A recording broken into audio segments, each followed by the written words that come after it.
Alright guys, today we're going to be making a comparison for my LG V35 users who are thinking about upgrading to the V60. So the V60 is going to cost you around $600 to $700 depending on whether you get the dual screen case with it. It will be an extra $100. Now mine is refurbished. I got it off of eBay. I'll put the link down below. The V35 will cost you around at least $180 renewed, and then brand new I've seen for around $250.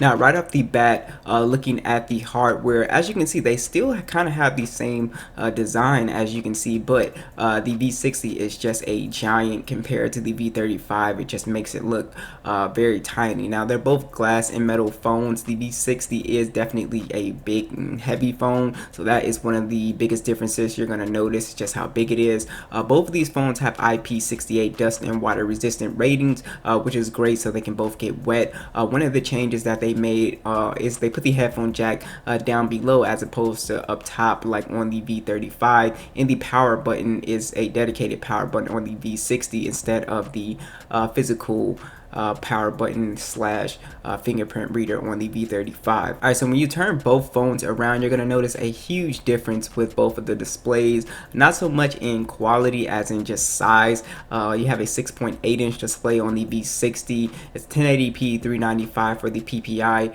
and you have a POLED display. It's a 6 inch 1440p 538 on the V35. Now one thing I noticed is that they both pretty much still have the same kind of quality display. They both pretty much look the same, but since the V35 is smaller, when you're looking at icons, they do definitely look a little bit sharper. But as far as video and stuff like that, you're gonna notice no difference in quality, just the screen size is gonna be huge. So if you've been wanting a bigger phone, then this is definitely just huge. It's a big jump from 6 inches to 6.8 inches. Now you do have the water drop notch instead of the no notch on the V35, which some may be bothered by, but some people may not. You can hide it with the software, which is something that I really like.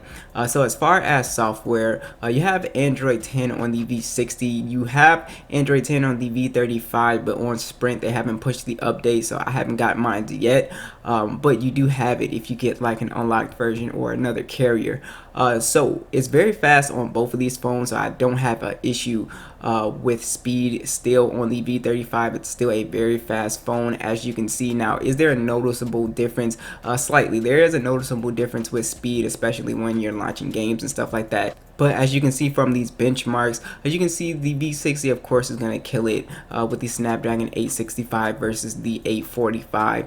Now on the V60 you get micro SD support, 128 gigs of internal storage and 8 gigs of RAM. On the V35 you get 64 gigs and 6 gigs of RAM with micro SD support, so you are getting a really nice bump up in terms of storage and RAM on the V60. Now I do want to show you guys the gaming and speaker test that I did, so we're gonna go ahead and cut to that. Alright guys, let's briefly talk about what to expect with gaming. So again, obviously you just have the bigger display on here. If we go to graphics on both, you can see we're on extreme and we're on HDR, so basically you get higher frame rates on here. But like I said, the LG V35 is not, you know, no slouch when it comes to playing games. Still, this is still a very capable gaming phone, which is something that's really great. So mostly any, like the G7, even the V30 was still pretty good with the Snapdragon 835. So again, the big difference for gaming here is going to be the overall just bigger display, if that's something that you're into. Now you will notice, like on here, you see a big difference in smoothness. So, you know, if you're really serious about like gaming, then obviously the extreme frame rates is going to be something that's really great. But graphic wise, they both look the same, and again, these speakers are going to be superior on the V60. So if that makes a difference to you, then that is one reason to upgrade as well. But as you can see, playing really great on both, no problem. So both of these phones are very capable gaming phones, as you can see.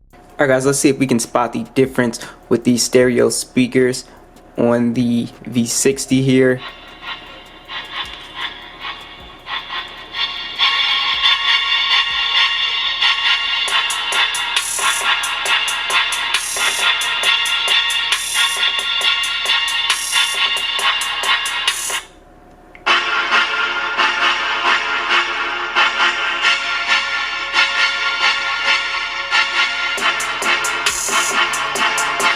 So it is like night and day, guys. It is just dramatic difference. There's more bass.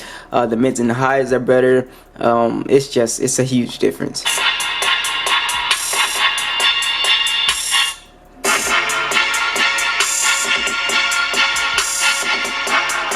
So I don't know if you guys could tell through the camera mic, but it is like that. Now I do want to talk about some additional features. Now you do get NFC on both of these phones. You do have the case support with the V60, which is really nice, so you can use it as a dual screen phone, so you can have one app on the other screen while you're on YouTube or Instagram, vice versa. Basically it's true multitasking, and you can do a lot with gaming with that case as well. You also have pen support, which is really nice. Now the fingerprint scanner is a in-display one on the V60, and it works very fast. Now the physical one on the V35 is very fast as well, so there's no issues there. So it really just depends on your personal preference, but there's no real difference when it comes to speed. It is still a very fast fingerprint scanner on both.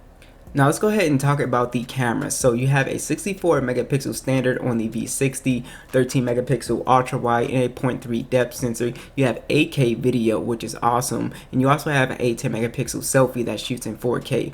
On the V35 you have a 16 megapixel standard and 16 megapixel ultra wide. You also have 4K, and you have an 8 megapixel camera up front that shoots in 1080p. As you can see from the photos, you're getting some really nice color accurate photos, but these photos are still very close. I tell people that all the time. The V35 still has an excellent camera. Now you are going to get a little bit more detail when you blow it up on like a computer. You will notice more detail here on the V60, but color accuracy is better. Now where you'll see a bigger difference is with the front facing camera. It is a big jump in color accuracy, detail. The white balance is more accurate on the V60. It just takes overall better selfies. So I do think it's a worthwhile upgrade just because you get the 8K footage as well, which is really nice. Now the battery situation is still pretty good on both of these phones. You have a 5000 milliamp battery on the V60. You do have wireless charging as well. On the V35 you have a 3300 milliamp battery with wireless charging as well. Basically you will get around 8 hours and 30 minutes of screen on time on the V35, depending on whether you're on 5G on the V60 or if you have the dual screen case. You will get somewhere around 5 to 6 hours of screen on time. Without that case and 5G, you will get around 9 to 10 hours of screen on time. I've seen tests where it even went to 11 hours, which is crazy. So you do get really good battery life on the V60 depending on how you use it. So I definitely think the V60 is a worthwhile upgrade if you have a V35, especially if you want a bigger display, some slightly better cameras, better battery life, as well as some really good specs. The 8 gigs of RAM and Snapdragon 865 will definitely get you through the years to come. So what do you guys think? Be sure to let me know, and I'll catch you guys in the next one.